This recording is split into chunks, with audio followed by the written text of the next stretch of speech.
우리는 여러 번에 걸쳐서 니고데모와 예수님의 대화를 통해서 기독교의 핵심줄인 거듭남, 즉 다시 태어남에 대해서 알아보았습니다. 예수님은 물과 성령으로 인해 다시 태어난다라고 말씀하셨습니다. 다시 태어남의 실체는 지난 주일에 함께 묵상한 요한복음 3장 16절 말씀입니다. 하나님이 세상을 이처럼 사랑하사 독생자를 주셨으니 이는 그를 믿는 자마다 멸망하지 않고 영생을 얻게 하려 합니다. 이 말씀을 믿고 마음속에 예수님을 받아들일 때, 예수님을 영접할 때, 예수님을 믿을 때 다시 태어남의 역사가 일어나는 것입니다. 우리는 이 말씀을 들으면 자신도 모르는 사이에 감동을 느끼게 됩니다. 하나님의 위대한 사랑을 확인하고 나면 자신의 내부에서 어떤 변화가 일어나는 것을 경험하게 됩니다. 하나님의 사랑이 물밀듯 밀려오는 그런 감격을 누리게 되는 것입니다. 예수님의 생명이 내 안에서 자라는 거듭남의 체험입니다. 이런 의미에서 다시 태어남의 주체는 사람이 아니라 바로 하나님이십니다. 많은 사람들이 다시 태어나는 것에 대해서 부담스러워하는 이유는 자신의 힘과 자신의 노력으로 다시 태어나려고 하기 때문입니다. 하지만 다시 태어남은 전적으로 하나님의 은혜로 이루어지는 것입니다. 요한복음 3장 16절이 다시 태어남의 실체라면 그 주제와 내용은 사랑입니다. 우리가 조금 전에 부른 찬송가 304장의 가사에 하늘을 두루마리 삼고 바다를 먹물을 삼아도 한없는 하나님의 사랑 다 기록할 수 없네. 이러한 표현이 있습니다. 얼마나 놀라운 표현인지 모릅니다. 하나님의 크신 사랑 그 어찌 닿을까? 저 하늘 높이 쌓아도 채우지 못하리. 하나님 크신 사랑은 측량 다 못하네. 영원히 변치 않는 사랑 성도요 찬양하세. 이것이 바로 요한복음 3장 16절 말씀에 나타난 하나님 사랑의 참모습입니다. 하나님의 사랑에는 특징이 있습니다. 한마디로 모든 것을 포기하고 내어주시는 사랑입니다. 인간의 특징은 주는 것이 아니라 받는 것에 있습니다. 자신을 희생하는 것이 아니라 다른 사람의 희생을 강요합니다. 하지만 하나님의 사랑은 외아들이신 예수 그리스도를 십자가에서 희생시키시고 아낌없이 우리를 위해서 내어주신 사랑입니다. 하나님 사랑의 또 다른 특징은 하나님의 사랑은 신실하시고 변함이 없다라는 것입니다. 하나님 사랑과 인간의 사랑은 근본적으로 큰 차이가 있습니다. 인간의 사랑에는 불화가 있습니다. 다툼이 있습니다. 서로에 대한 사랑의 감정과 열정이 있는데도 다툼이 일어나는 이유는 인간의 사랑이 변하기 때문입니다. 지금의 사랑은 확신하지만 미래의 사랑은 어느 누구도 장담할 수 없습니다. 사람은 서로에게 좋은 것을 주면서 사랑합니다 라고 고백합니다. 그러나 정말 중요한 것은 주지 않습니다. 그것은 바로 자기 자신입니다. 자기 자신은 주지 않으면서 사랑하는 것으로 착각하는 것입니다. 하지만 하나님은 참 좋고 매우 귀중한 것으로 인간을 사랑하십니다. 하나밖에 없는 외아들을 내어주시면서까지 사랑하신 것입니다. 사람은 자신을 내어주는 일에 의외로 쉽게 나섭니다. 누구를 사랑하기 위해서 이제 자신이 죽어야 된다라고 한다면 죽음에 임할 수 있습니다. 누가 저한테 죽으라고 하면 죽을 수 있습니다. 하지만 제 아들을 죽이라고 한다면 저는 심히 괴로워할 것입니다. 아마 그것을 못할 것입니다. 사랑하는 아들을 죽이느니 차라리 제가 죽는 것이 더 낫습니다. 반면에 하나님은 인간을 너무나 사랑하신 나머지 외아들까지 죽이셨습니다. 그래서 우리는 하나님의 사랑은 가장 위대한 선물이다 이렇게 말할 수 있습니다. 요한복음 3장 16절 말씀은 하나님께서 인간에게 주신 놀라운 선물입니다. 우리는 이 선물을 세 가지로 특징 지을 수 있습니다. 첫 번째로 위대한 사랑입니다. 너무나 크고 위대합니다. 두 번째로 구원하시는 사랑입니다. 하나님께서 우리를 건져주십니다. 죄와 상황에서 우리를 구원하십니다. 세 번째로 독생자를 주신 사랑입니다. 하나님의 선물이 영원한 구원이 되는 이유는 하나님께서 미리 계획하셨기 때문입니다. 우리가 태어나기 전 창조 때부터 하나님은 이 선물을 인간에게 주시려고 준비하셨습니다. 예비하셨습니다. 더 중요한 것은 하나님의 이 선물이 우리에게 꼭 필요하다는 것입니다. 인간에게 없어서는 안 될 하나님의 선물이 바로 요한복음 3장 16절 말씀입니다. 사랑하는 성도 여러분, 우리는 거듭남과 구원에 대해서 불안해해서는 안 됩니다. 행여 마음속으로 나는 다시 태어나지 않은 게 아닐까, 구원받지 못한 게 아닐까, 이렇게 의심할 필요가 없습니다. 다시 태어남과 구원은 받는 사람의 문제가 아니라 주시는 분의 문제입니다. 우리가 그 선물을 받아들이기만 한다면 주시는 분은 분명히 주시겠다고 약속하셨습니다. 아멘. 구원을 주시는 하나님은 변치 않는 분이시며 약속하신 것은 반드시 지키시는 분이십니다. 그러므로 우리는 다시 태어남과 구원에 대해서 절대 안심해도 됩니다. 거듭남과 구원받음은 종교적인 행위, 즉 새벽기도나 11조, 선한 행위 등으로 얻어지는 것이 아닙니다. 그런 행위로 구원이 얻어진다면 그 구원은 불완전한 것이 될 수밖에 없습니다. 새벽기도를 빠짐없이 해야 된다라면 어느 누가 구원을 받을 수 있겠습니까? 11조나 선한 행위를 해야 된다라고 한다면 얼마만큼 우리가 드리고 얼마만큼 바쳐야 우리가 구원을 받을 수 있겠습니까? 그것은 불완전한 것입니다. 또한 인간은 구원받을 자격이 없는 것입니다. 신앙행위는 구원을 받은 사람이 감사하기 때문에 자원해서 하는 것입니다. 나에게 주신 그 크고 놀라우신 은혜가 너무나 감사해서 그래서 하나님 앞에 봉사하고 섬기는 것입니다. 내가 받은 은혜가 너무 크기에 너무 감사해서 헌신하고 봉사하는 것입니다. 은혜를 깨달은 만큼 받은 은혜만큼 섬기며 봉사하는 것이며 하나님께 드릴 수 있는 것입니다. 사랑하는 성도 여러분, 우리는 하나님께서 예비해 주신 이 선물을 받아들이기만 하면 됩니다. 지금 바로 이 선물을 받기만 한다면 즉시 구원을 받게 되는 것입니다. 그런 의미에서 신앙은 율법이 아니라 바로 은혜입니다. 그래서 우리는 하나님의 선물을 받을 때 감격하며 감사하고 하나님을 찬양하는 것입니다. 은혜는 선물과 같은 의미입니다. 그래서 이 모든 내가 살아가고 지내왔던 모든 것들이 하나님의 은혜입니다. 하나님의 선물입니다. 이러한 고백이 우리 가운데 있게 되는 것입니다. 신앙생활에서 하나님께 감사와 찬양이 필수인 이유는 구원이 스스로 노력해서 쟁취한 것이 아니라 은혜로 선물로 주어진 것입니다. 그래서 구원받은 사람들은 나 같은 죄인 살리신 주 은혜 놀라워 하며 감사의 눈물을 흘리며 감동의 기쁨을 누리는 것입니다.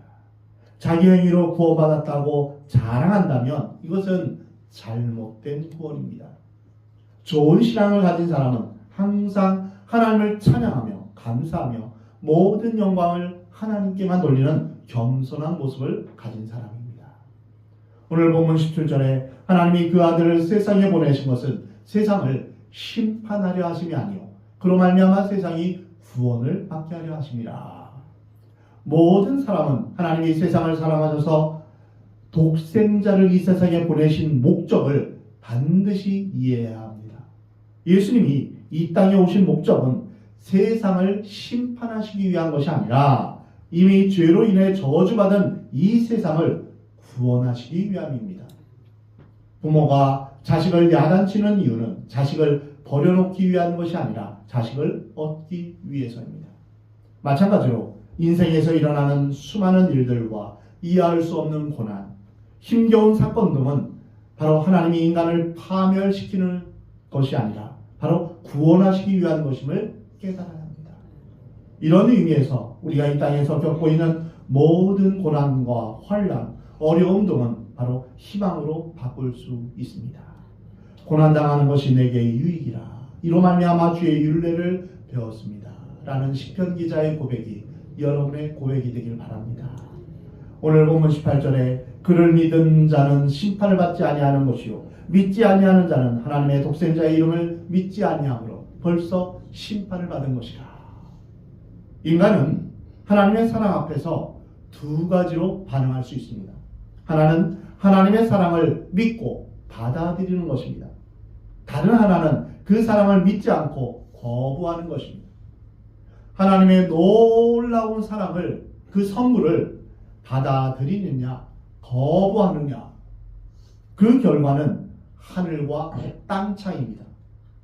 부부 사이에도 서로 간의 사랑을 받아들이지 않으면 결국 갈라서게 됩니다. 사랑할 사람을 사랑하지 않으면 그것은 저주로 바뀌게 되는 것입니다. 하나님의 사랑을 받아들이지 않는 것에 대해서 아무런 문제가 발생하지 않는 게 아니라 심판이라는 무거운 결과를 가져오게 됩니다. 아주 무서운 결과가 오게 됩니다.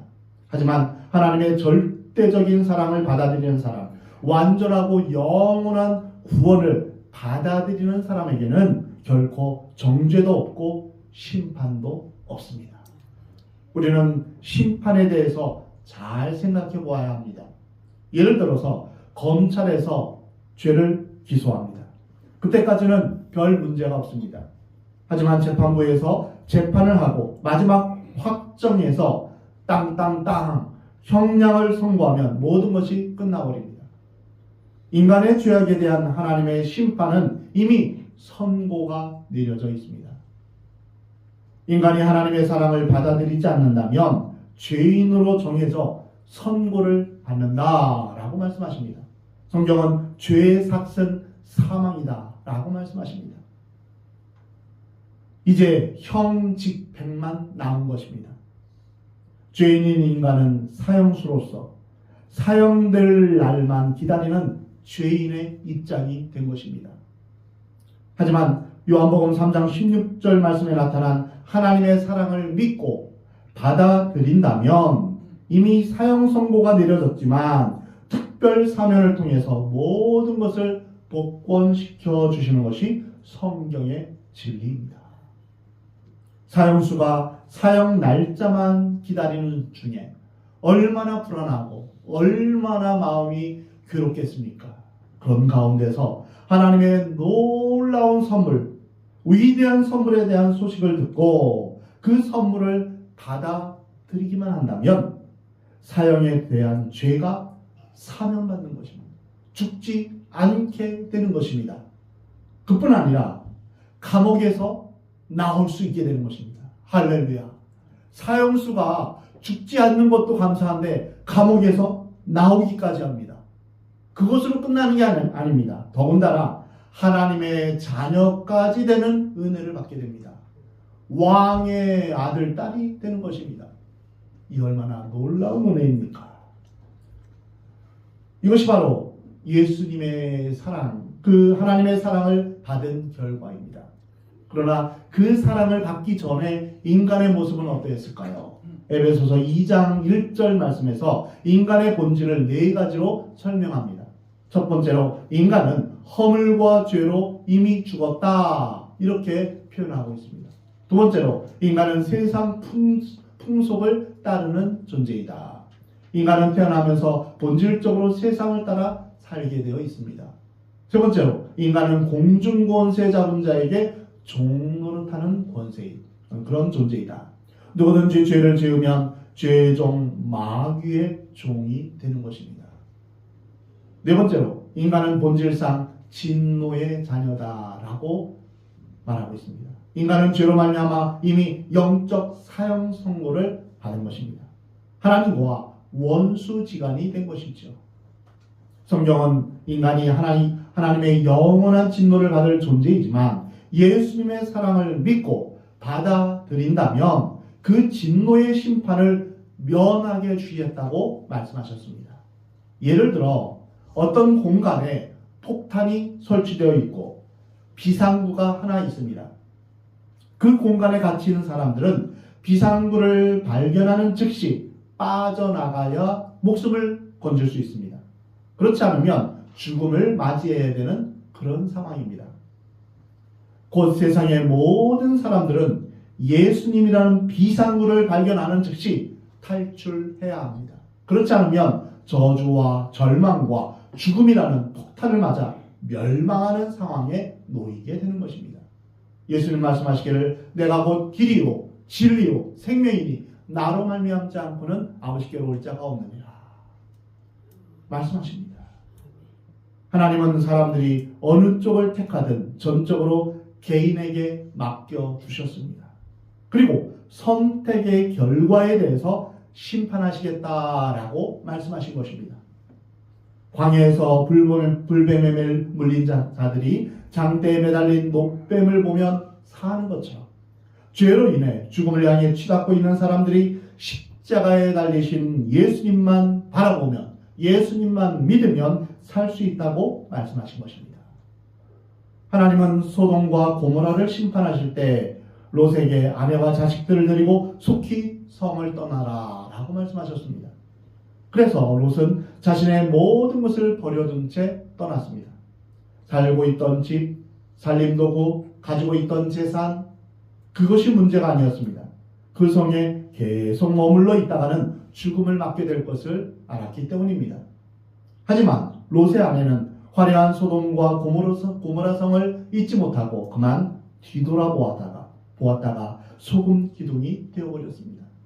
우리가 죄에서 탈출해 구원을 받았다면 다시 옛날로 되돌아가서는 안 됩니다.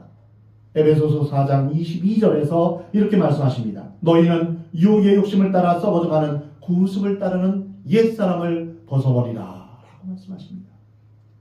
성경에 등장하는 사람들 중에 위대한 인물을 들라하면 노아를 말할 수 있습니다.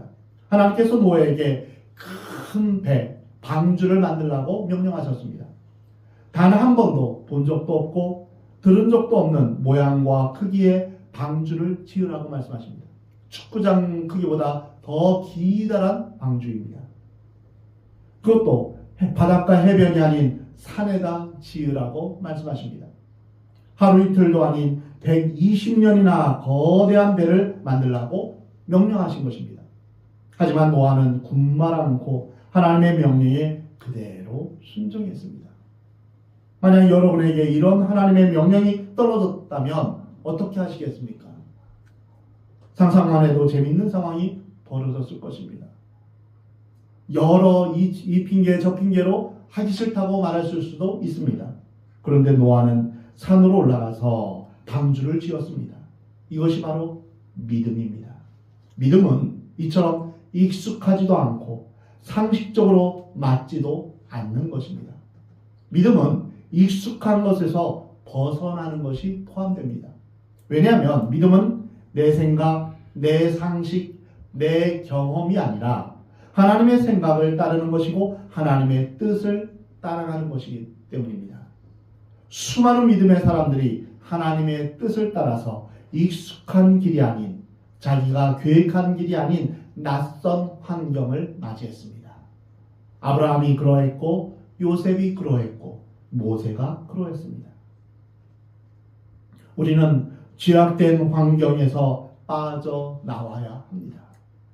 우리는 지금 별탈 없이 잘 먹고 잘 사는 것 같아 보이지만 삶의 순간순간을 견뎌내는 것밖에는 아무것도 없습니다. 마약을 먹고 순간을 견뎌내는 것처럼 그와 같이 이제 우리는 순간순간을 견뎌내는 것입니다. 현대인은 항상 무엇인가 쫓기며 불안해합니다. 언제 병에 걸릴지, 어떻게 삶이 끝날지 몰라 항상 안절부절 못합니다. 하지만 눈을 돌려서 세계 상황을 보십시오. 일부 선진국의 국민들을 제외하고 수많은 국가들의 사람들은 지옥과 같은 처참한 환경에서 살고 있습니다. 내전을 겪고 있으면서 또한 독재와 그 압제를 받으면서 또는 정말 처참한 환경 가운데 깨끗한 물 한 잔 마실 수 없는 그러한 환경에 처한 사람도 많이 있습니다. 세상이 그렇습니다. 우리 사회도 마찬가지입니다.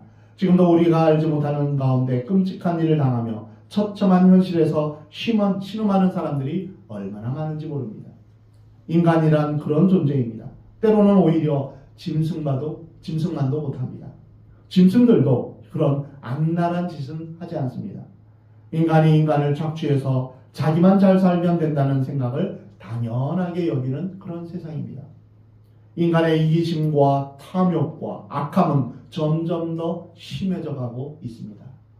개인뿐 아니라 국가와 국가 사이에도 마찬가지입니다. 나의 민족, 나의 국가만 우선시하고 다른 나라가 어떻게 되든 상관하지 않습니다. 이처럼 모든 인간은 이미 하나님의 심판 안에 들어와 있습니다.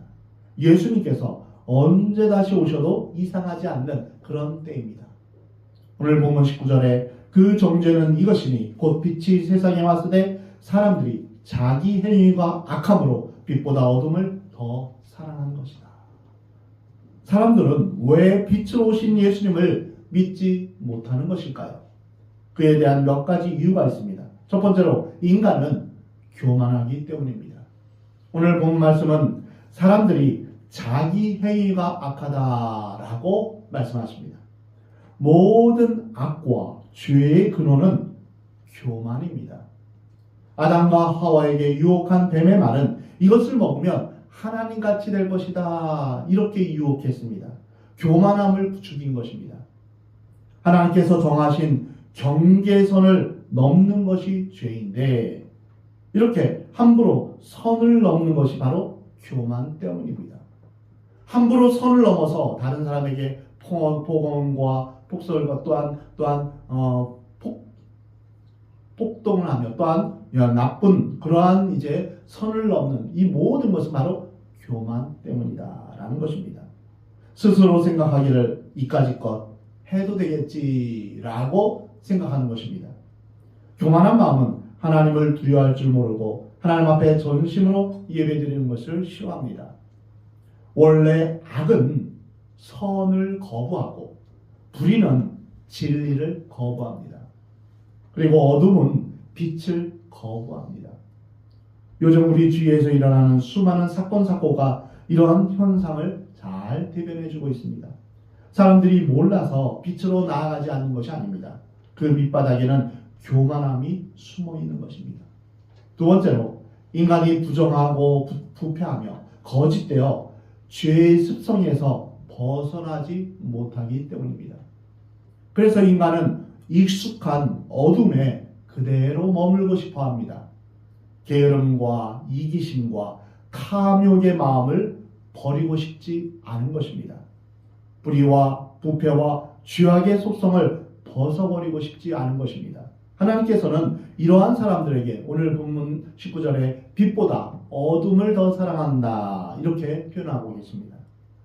폭력 조직에 몸담고 있는 사람은 자신이 잘못되었음을 분명히 아는데도 그 수렁에서 빠져나오지 못합니다. 어둠 안에 있기 때문에 어쩔 수 없는 것입니다. 그 세계에서 살아남으려면 남들보다 더 악하고 나쁜 일도 많이 저질러야 합니다.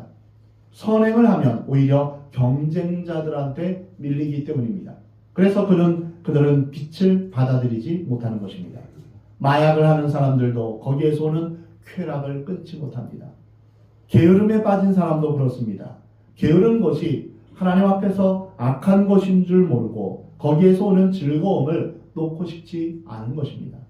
하나님의 뜻을 알려고도 하지 않고 하나님 앞에 기도하려고도 하지 않습니다. 그래서 믿음이 자라나는 것 거기에 대해서 관심을 두지 않습니다. 사람이 하나님을 믿지 못하는 까닭은 그 안에 죄성이 있기 때문입니다. 그 죄성 안에 머물러 있기를 원하는 것입니다. 어둠 가운데 그대로 있고 싶어 합니다. 세 번째로 사람이 빛으로 나오지 못하는 이유는 자신의 죄악이 드러날까 두렵기 때문입니다. 오늘 본문 20절 21절 말씀입니다. 악을 행하는 자마다 빛을 미워하여 빛으로 오지 아니하나니 이는 그 행위가 드러날까 하며 진리를 따르는 자는 빛으로 오나니 이는 그 행위가 하나님 안에서 행한 것임을 나타내려 함이라. 따라서 모든 것을 그만두고 당장 빛으로 나아가고 싶어도 행동으로 옮기지 못합니다. 어둠에는 불안과 절망, 좌절만 있을 뿐입니다. 그래서 어둠에 있는 사람들은 빛을 미워하고 두려워합니다. 또 빛 대신 예수님을 믿는 사람들조차 미워하고 시기합니다. 지금까지의 말씀에 보았듯이 누가 뭐라고 해도 결론은 한 가지밖에 없습니다. 그것은 바로 세상 모든 사람들은 빛 대신 예수님 앞에 나와야 된다는 것입니다. 달리 다른 방법을 찾을 수가 없습니다. 소돔과 고모라에서 속히 빠져나와야 합니다. 폭탄이 설치된 그곳에서 비상구를 통해서 빠져나와야 합니다. 예수님을 통해서 빛으로 나와야 됩니다. 소돔과 고모라를 고쳐보겠다는 발상은 위험천만한 것입니다. 지금 당장 그곳에서 빠져나오지 않는다면 죄악과 함께 죽게 될 것입니다. 죄에서 빠져나오는 것이 구원이며 이것이 바로 요한복음 3장 16절 말씀인 것입니다. 사랑하는 성도 여러분, 익숙한 환경에서 나오시기 바랍니다. 게으른 생활 습관에서 빠져나오시기 바랍니다. 죄악된 습관들을 하나님 앞에서 버리시기 바랍니다. 어둠에서 빠져나오시기 바랍니다. 사랑하는 성도 여러분, 우리는 구원에 대한 이야기를, 하나님의 위대한 사랑의 선물 이야기를 나만 알고 있을 것이 아니라 속히 세상에 전해야 할 것입니다. 예수님의 구원의 소식을 알지 못한 채 죽어가는 사람들이 얼마나 많이 있습니까? 언제 죽을지 모르는 짧은 인생을 사는 사람들에게 빨리 빛으로 나오라고 전해야 합니다. 하나님께서 우리를 위해 예비해 주신 가장 위대한 선물을 가족들과 이웃들에게 전하는 여러분 되시기 바랍니다. 어둠 가운데 있는 사람들에게 빛 대신 예수 그리스도를 전함으로 말미암아 하나님의 영광을 맛보게 하시기 바랍니다. 하나님이 주시는 평안과 기쁨과 능력을 경험하게 하는 여러분 되시기 바랍니다. 그래서 하나님의 영광된 천국잔치에 빈자리가 없도록 권면하는 저와 여러분이 되기를 우리 하나님은 원하십니다. 많은 사람들을 옳은 대로 들어오게 하는 자는 별과 같이 빛나리라 주님 약속해 주셨습니다. 우리에게 주신 이 하나님의 놀라운 은혜와 이 위대한 선물을 많은 사람에게 전하며 또한 우리도 또한 그 하나님의 크고 놀라운 사랑을 경험하며 살아가는 저와 여러분이 되기를 우리 하나님은 원하십니다.